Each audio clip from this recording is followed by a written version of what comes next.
Commander Jake Harrison walked through the halls of Earth Defense Command with heavy steps. The morning coffee in his hand had gone cold an hour ago, but he barely noticed.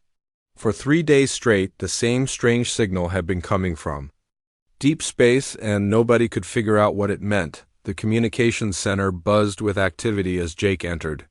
Dozens of technicians sat at their workstations, headphones on, trying to make sense of the alien transmission. The main screen showed wave patterns that looked like nothing they had ever seen before. Lieutenant Maya Rodriguez looked up from her computer as Jake approached.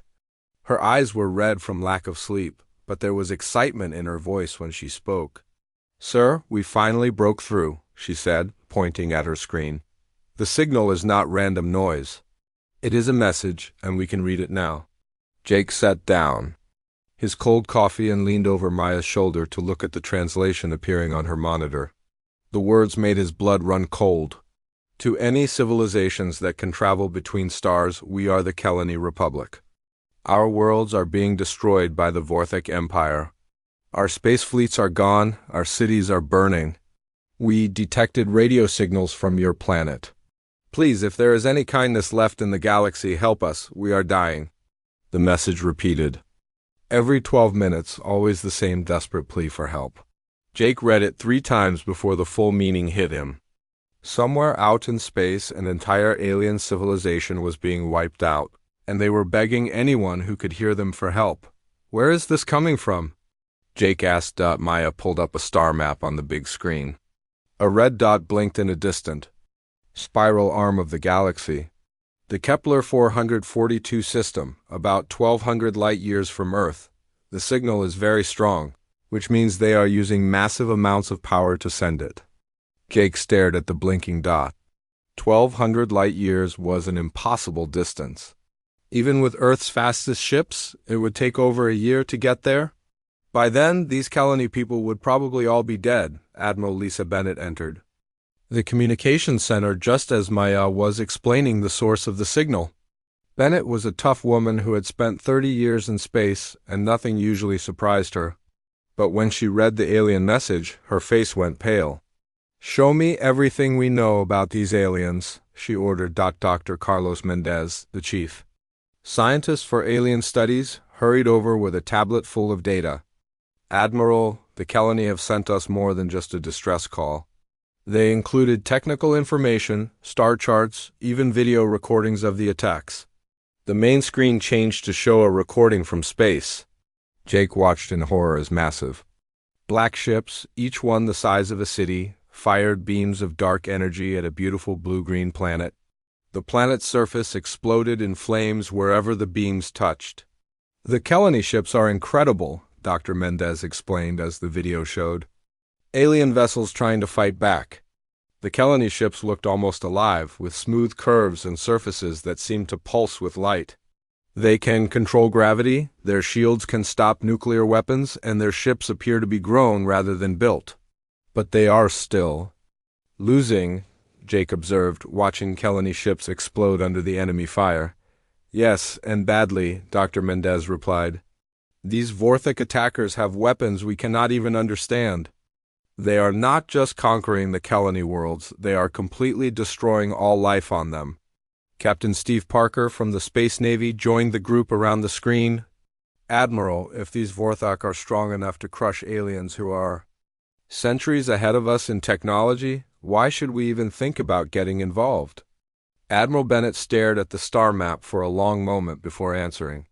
"Because, Captain, look at this data packet the Kelani sent us." She pointed to a section of the alien star charts. There, marked with symbols that the computers had translated, was Earth's solar system. The Vorthek knew exactly where humanity lived. "If the Vorthek finish killing every last Kelani, they will start looking for their next target," Bennett said grimly. "And they already know we exist?" The room fell silent as everyone understood what that meant. These alien destroyers were not just a threat to some distant civilization. They were a threat to Earth itself. Jake looked around the room at all the worried faces. "Ma'am, what are our options?" Admiral Bennett walked to the main communications console and activated the emergency channel to Earth's government. I am calling for an immediate meeting of the United Earth Council. We need to decide if humanity is going to stand by and watch genocide happen or if we are going to do something about it. Dr. Mendez pulled up more of the Kelani data on his tablet.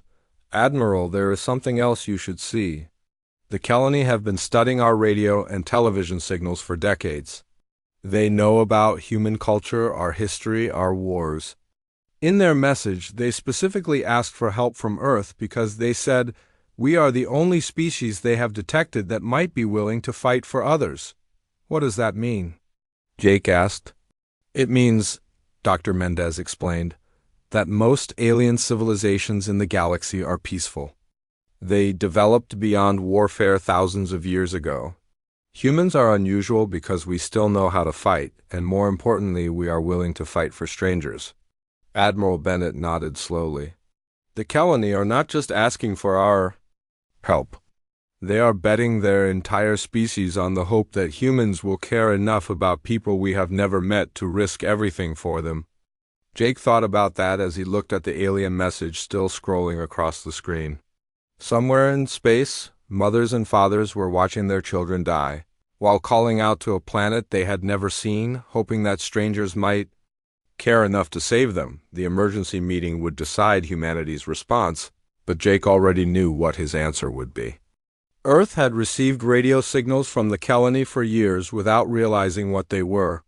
Now that humanity knew there were other thinking beings out there, how could they just ignore a cry for help? As the day shift ended and night crews took over the monitoring stations, Jake remained in the communications center. Every 12 minutes, the Kelani message repeated, growing slightly weaker each time as their power systems failed. He wondered how many voices were behind that signal. How many people were looking up at their burning sky and hoping that someone somewhere would hear their call and decide that their lives mattered. Tomorrow, Earth's leaders would vote on humanity's first real test as a spacefaring civilization. Jake hoped they would make the right choice. President Helen Murphy stood at the head of the long conference table in the United Earth Council chambers. Representatives from every nation on Earth sat before her, their faces showing the weight of the decision they had to make. The alien distress call had been playing on repeat for 2 weeks now, and each day it grew weaker. The vote is complete, President Murphy announced, her voice carrying across the silent room. Operation Lifeline has been approved by unanimous decision. We will send our best ships and crews to help the Kelani Republic. The room erupted in quiet conversations as the reality of what they had just decided sank in. Earth was about to send its military forces across the galaxy to fight in an alien war. Some representatives looked excited, others terrified, but all of them understood that this moment would change humanity forever. High above Earth in the massive orbital shipyards, emergency alarms sounded as workers rushed to prepare the fleet. 3 ships represented the very best of human technology and engineering. The USS Defiance, Earth's first true battlecruiser, stretched nearly 2 kilometers from nose to tail.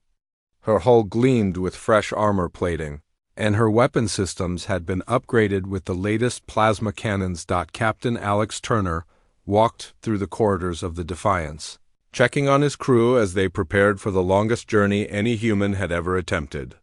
At 35 years old, Turner had already commanded ships in 3 different conflicts, and his calm leadership had earned him respect throughout the fleet. "Captain," called Commander Nicole Peters from the navigation center, "we have finished calculating the hyperspace jumps. 7 jumps over 6 months, using gravity from stars to help push us faster across the galaxy." Turner nodded as he studied the route on the holographic display. "That puts us at the edge of Kelani space in late autumn. Let's hope we are not too late." The second ship in the fleet, UES Liberty, was smaller than the Defiance but carried the most powerful kinetic weapons ever built by humans.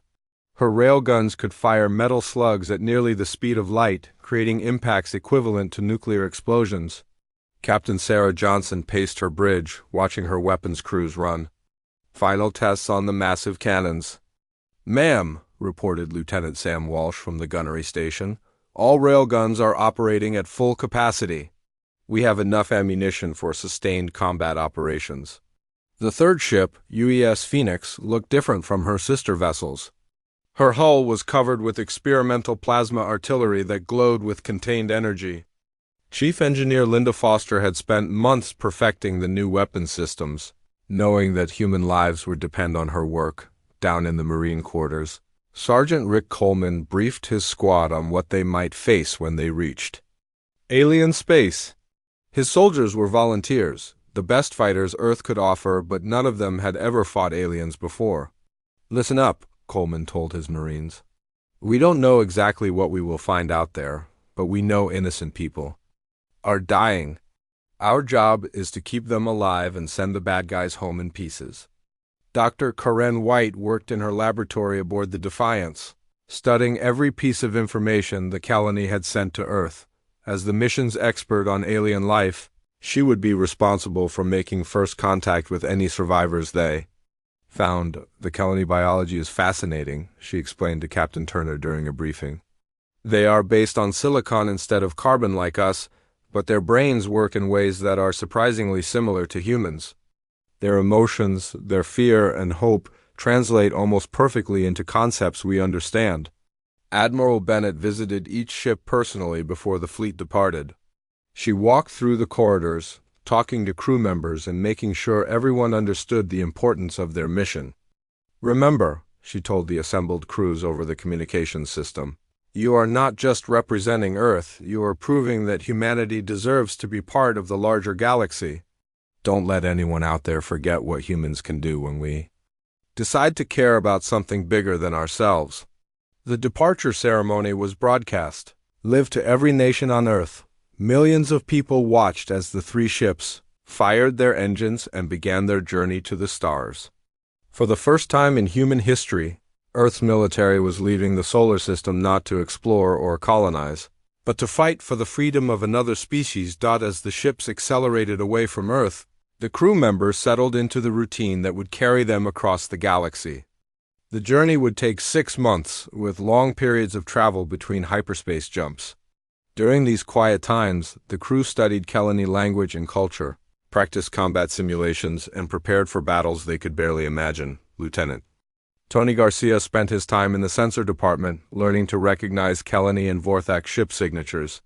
"The Kelani vessels have organic energy patterns," he explained to his fellow officers.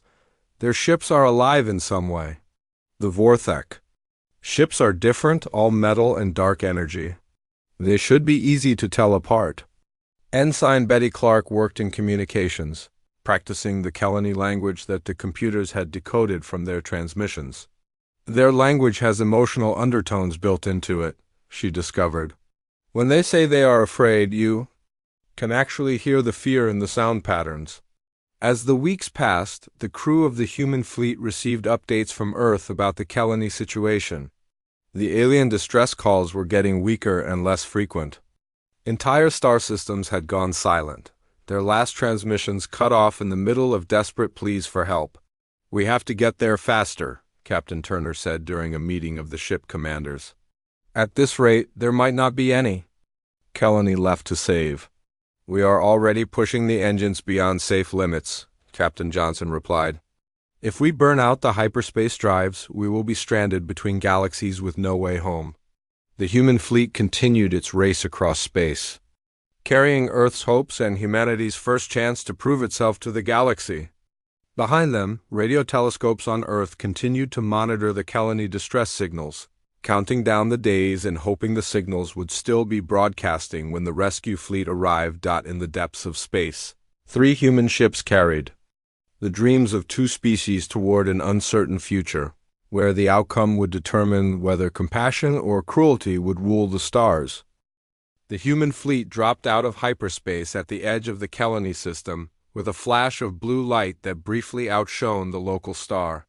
Captain Alex Turner stood on the bridge of the UES Defiance, staring at the main screen as the sensors began collecting data from their destination. What they found was worse than anyone had imagined. "Dear God," whispered Lieutenant Tony Garcia from his position at the sensor station. "Captain, you need to see this." The main screen showed the aftermath of a recent battle. Pieces of destroyed ships drifted through space like a graveyard of metal and organic matter. Some of the wreckage clearly belonged to the graceful Kelani vessels they had seen in the recordings, but other pieces were made of materials that seemed to absorb light rather than reflect it. "The planet," Commander Nicole Peters said quietly, pointing at the main world of the system. Kelani Prime hung in space before them, its surface covered with fires that could be seen from orbit. The beautiful blue-green world that had appeared in the alien transmissions was now scarred with massive craters. Entire continents seemed to be burning. "We're too late," Garcia said, his voice barely above a whisper. Suddenly, every alarm on the bridge began screaming at once. Emergency lights bathed the command center in red as the proximity sensors detected massive objects moving toward them. "Contact!" shouted Ensign Betty Clark from the communications station. "3 huge ships coming around the far side of the moon." The Vorthek dreadnoughts that emerged from behind the satellite were larger than anything the humans had ever imagined. Each one was the size of a small city, their black hulls seeming to bend light around them. Strange energy patterns danced along their surfaces, and weapon ports glowed with dark power. Captain Turner's training took over instantly. "All ships, evasive maneuvers. Deploy kinetic barriers and prepare for combat." The Vorthek response was immediate and devastating. Beams of dark energy lanced out from the alien dreadnoughts, each one capable of destroying a human city. The weapons struck with force that made space itself seem to ripple and bend. The U's Liberty took the first hit directly on her forward shields. The barriers that had been designed to stop particle beams and plasma bolts offered almost no protection against the strange Vorthak weapons. The energy beam punched through the shields like they were made of paper and tore a massive hole in the ship's hull.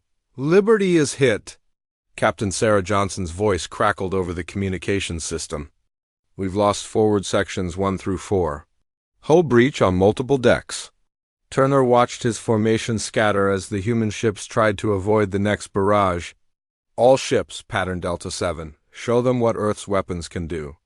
The human fleet responded with everything they had. The Defiance fired her plasma cannons in rapid sequence, sending bolts of superheated matter streaking toward the nearest Vorthak ship. The Phoenix followed with her experimental artillery weapons that had never been tested in real combat. The damaged Liberty managed to bring her railguns to bear, launching metal slugs at incredible speed. For the first time since the battle began, the alien vessels showed signs of damage. The kinetic rounds from the Liberty's railguns struck the lead dreadnought's shields with impacts that lit up space like miniature suns. The barriers flickered and sparked, and for a moment it looked like they might fail completely. "Sir," Peters called out from her station, "we're getting a transmission from the planet's surface. It's Kelani." The voice that came through the speakers was clearly alien, with harmonics and overtones that human vocal cords could never produce. But the emotion behind the words was unmistakable, hope mixed with desperate fear. "Unknown vessels," the transmission said. "You fight the Vorthek." You here to help us?" "We are the last survivors on Kelani Prime. Please, our children are hiding in the deep shelters, but the enemy will find them soon." Turner felt his heart skip a beat. There were still Kelani alive down there, waiting for rescue. "This is Captain Alex Turner of the Earth Defense Fleet," he responded. "We received your distress call. We came here to help you." The silence that followed lasted for nearly 30 seconds. When the Kelani voice returned, it was filled with something that could only be called tears. "Earth?" the alien asked. "The small blue world from the outer spiral arm? You traveled all this way for us? But you are so far away and we are strangers to you." "Distance doesn't matter," Turner replied as another Vorthak energy beam barely missed his ship. "You ask for help, and Earth answers." The battle continued to rage around them as more human fighters launched from the carrier bays. Lieutenant Sam Walsh led his squadron of interceptors against the massive alien ships, looking for weak points in their defenses. "All squadrons," Walsh called over the fighter frequency, "I've found something. The Vorthak ships have blind spots directly beneath their main weapon arrays. We can get in close there. Down on the planet's surface, The first human Marines were already launching in drop pods toward the burning world below.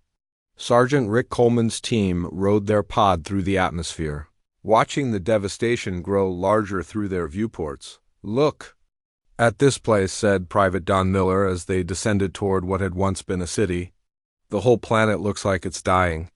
The drop pod crashed through the roof of a partially collapsed building and deployed its occupants into what had once been a beautiful metropolis. The Kelani cities were unlike anything humans had ever seen, with towers that seemed to grow from the ground like crystal trees. Now most of them lay in ruins, their surfaces blackened by the Vorthek weapons. "Movement ahead," Coleman reported as his squad moved through the rubble. "Looks like survivors." The first Kelani that the humans encountered were hiding in an underground shelter beneath what had been a school. They were tall, graceful beings with skin that shimmered like polished silver. Despite their alien appearance, the way they protected their young was instantly recognizable to the human soldiers. Dr. Karen White, who had landed with the second wave of Marines, knelt beside a group of Kelani children. Even though they looked nothing like human kids, their fear and the way they clung to their guardians was heartbreakingly familiar. "The Vorthek weapons," one of the adult Kelani explained through a translation device. "They do not just destroy buildings.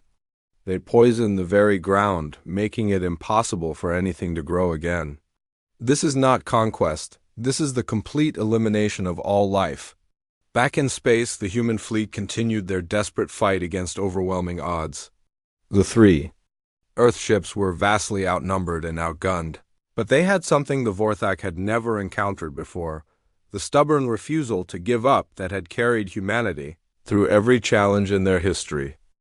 The battle for Kelani Prime entered its second day with no sign of either side giving up. The human fleet had lost half their fighter squadrons, and the UES Liberty was barely holding together after multiple hits from Vorthak weapons. But something unexpected was happening. The massive alien dreadnoughts were showing real damage for the first time. Lieutenant Commander Ryan Brooks pulled his damaged fighter behind a piece of floating debris to catch his breath. His squadron had been attacking the Vorthek ships for 18 hours straight, and he was running on nothing but determination and stimulants. As he watched the enemy vessels maneuver, he noticed something that made his heart race with excitement. "All squadrons, this is Brooks," he called over the fighter communications network. "I've been watching these alien ships, and they have a major weakness. Every time they fire their main weapons, there's a 3-second window where their shields go, down in the area directly behind the gun ports."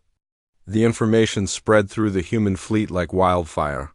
Captain Turner immediately ordered his ships to coordinate their attacks to exploit this discovery.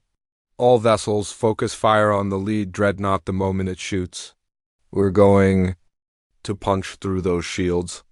On the surface of Kelani Prime, Sergeant Rick Coleman led his Marines through the ruins of what had once been the planet's capital city. The destruction was total, buildings reduced to melted slag, parks turned into fields of glass, and the very air filled with toxic particles from the Vorthak weapons. "Sergeant," called Private Don Miller from his position near a collapsed tower, "you need to see this. There's a whole bunch of survivors down here." Coleman followed Miller down into a network of underground tunnels that the Kelani had built beneath their city. What he found there made him stop and stare in wonder. Hundreds of Kelani civilians huddled in the artificial caverns, their silver skin dim with exhaustion and fear. But what caught his attention were the children. Despite being aliens from another world, the young Kelani behaved exactly like human children in danger. They stayed close to their parents, crying softly when they were scared, and looking up at the strange human soldiers with a mixture of curiosity and hope. "My God," whispered Dr. Karen White as she knelt beside a group of Kelani youngsters. "They're just like our kids. Different on the outside, but the same where it matters." One of the adult Kelani approached Coleman through a translation device that converted their harmonic language into English. "You are the humans from Earth," the alien said. "We have been monitoring your radio broadcasts for many years. We know your species fights wars, but we also know you protect the innocent. Is that why you came here?" Coleman looked around at the frightened faces surrounding him, both alien and familiar at the same time. "Ma'am, we came because you asked." "For help. Where I come from, when someone calls for help, you answer." The Kelani's response was a sound that the translation device rendered as sobbing. "The Vorthak have destroyed 17 of our worlds. They do not want to rule us or take our resources. They simply want us to stop existing. You humans are the first people to fight them and survive." Dr. White was examining readings from her scanner when she made a discovery that chilled her to the bone. "Sergeant, the Vorthak weapons don't just destroy things. They're changing the fundamental structure of matter itself. They're making it impossible for anything to ever live here." Again, back in space, the tide of battle was slowly turning in humanity's favor. The human ships had learned to work together in ways the Vorthak had never encountered. When one ship was damaged, the others would cover its retreat. When the aliens focused their fire on a single target, the human fleet would scatter and attack. From multiple directions, Captain Sarah Johnson watched from the bridge of the battered Liberty as her ship's railguns lined up for another shot.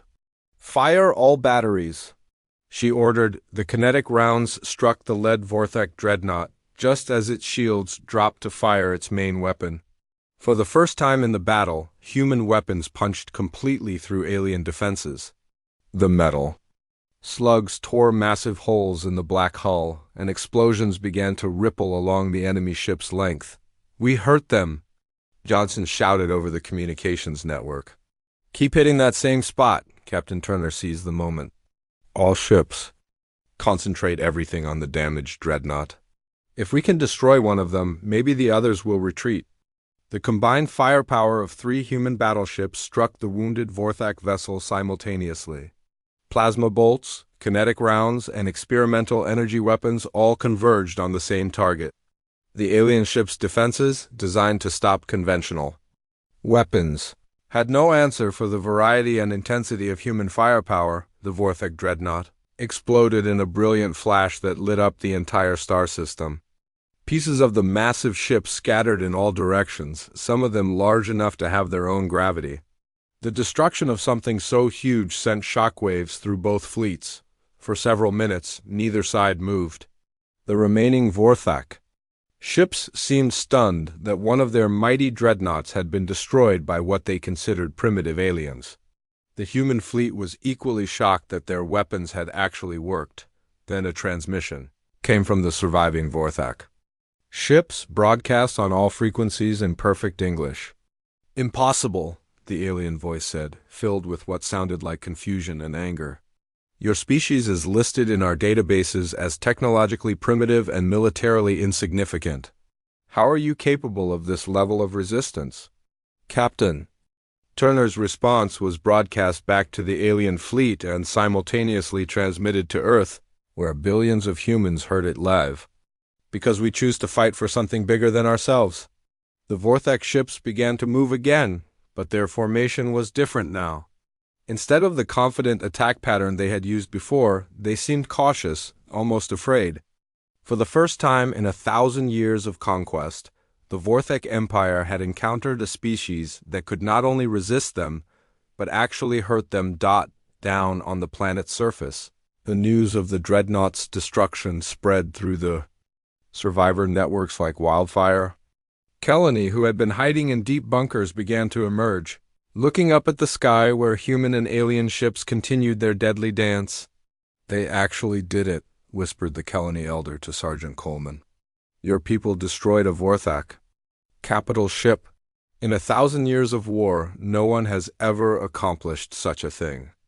Coleman looked up through the shattered roof of the underground shelter, where he could see flashes of light from the ongoing battle. "Ma'am, this is just the beginning. Earth doesn't give up on people who need help." The battle was far from over, but something fundamental had changed. The Vorthak were no longer fighting weak prey. They were fighting humans. And humans, as the galaxy was about to learn, did not fight like anyone else. 3 months after the destruction of the first Vorthak dreadnought, Admiral Lisa Bennett arrived at Kelani Prime with the full might of Earth's military fleet. 78 ships of various sizes filled the space around the damaged planet, representing every advanced vessel that humanity could build or steal from their enemies. The sight that greeted Bennett was remarkable. The human survivors from the original 3 ships were working side by side with Kelani engineers to repair the damage to their world. Temporary structures made of human metal and Kelani organic materials dotted the planet's surface, and the toxic atmosphere was slowly being cleaned by a combination of Earth technology and alien science. Captain Alex Turner met Admiral Bennett in the command center that had been established in orbit around Kelani Prime. His uniform was torn and dirty from months of fighting, but his eyes showed the quiet satisfaction of a man who had accomplished something impossible. "Admiral," Turner reported, "the situation has changed dramatically since we first arrived. Word of our victory here has spread across the galaxy faster than we ever imagined possible." Bennett studied the tactical displays showing ship movements throughout the local star systems. "How many species have contacted us?" 16 different civilizations have sent representatives asking to join what they're calling the Human Alliance," Turner replied. "Apparently, news that someone actually destroyed a Vorthic capital ship has given hope to resistance movements on dozens of worlds." Dr. Karen White had spent the 3 months since the battle working closely with Kelani scientists, and her discoveries had changed everything humanity thought they knew about galactic civilization. She briefed Admiral Bennett on her findings. In the temporary laboratory they had built on the planet's surface. "Admiral, what makes human military technology so effective isn't that it's more advanced than alien science," White explained. "It's that we design our weapons with a completely different philosophy. Most species in the galaxy developed beyond warfare thousands of years ago. They build tools for exploration, creation, and peaceful contact with other civilizations. And we build things to break other things," Bennett observed. "Exactly," White continued. "Even the Vorthek, for all their power, developed their weapons for conquest and control. They never expected to face a species that builds weapons specifically designed to kill as efficiently as possible. Our military engineering is unique in the galaxy." The final confrontation came when long-range sensors detected the approach of the Vorthic Empire's reserve fleet. 200 ships of various sizes were heading directly for Kelani Prime, representing the largest military force the galaxy had seen in centuries. Captain Lisa Shang, now commanding the newly constructed Yu's Vengeance, stood on her bridge watching the enemy fleet approach. The Vengeance had been built using a combination of human weapons technology and Kelani defensive systems, making it more powerful than any ship Earth had ever produced. "All human vessels," Chang broadcast to the combined fleet, "remember what we're fighting for. Not just Earth, not just the Kelani, but the idea that people have the right to live free from fear." The alien alliance that had formed around humanity's example was unlike anything the galaxy had ever seen. Ships from 7 different species moved in formation with the human fleet, each one bringing unique capabilities to the battle. The Kelani provided shields that could bend energy around them, while the insectoid Threx contributed swarm fighters that moved like living clouds through space. The Battle of Kelani, as historians would later call it, lasted for 6 days and changed the balance of power in the galaxy forever. The Vorthak fleet arrived expecting to face a few primitive human ships and some desperate survivors. Instead, they found a coordinated alliance of species working together in ways the Empire had never encountered. Commander Nicole Peters, now serving as tactical coordinator for the entire Alliance fleet, watched the enemy formation break apart under the combined assault. "Admiral, the Vorthek are retreating. Their remaining ships are jumping to hyperspace." The retreat of the Vorthek Reserve Fleet marked the first major defeat the Empire had suffered in over 1,000 years. More importantly, it proved that their supposedly unstoppable military could be beaten by species working together. In the months that followed, the human alliance grew from 7 species to over 30. Worlds that had been conquered by the Vorthik began to rebel, inspired by the example of Earth's willingness to fight for strangers. The galaxy had spent centuries living in fear of the Empire, but humanity had shown that fear could be overcome. by people who cared more about others than their own safety.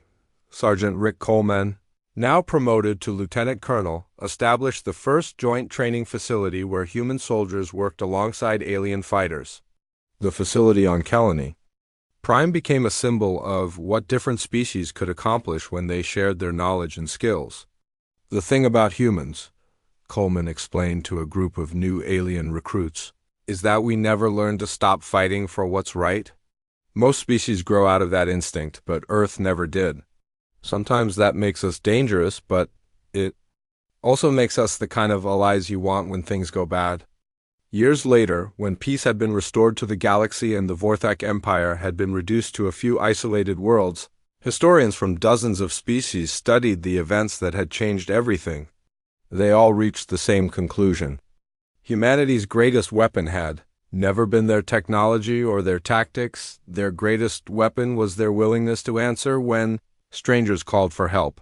The Kelani built a monument on their homeworld that could be seen from orbit. Carved into a mountain in letters large enough to read from space, it carried a message in over 100 languages, including English. When we cried for help, Earth answered.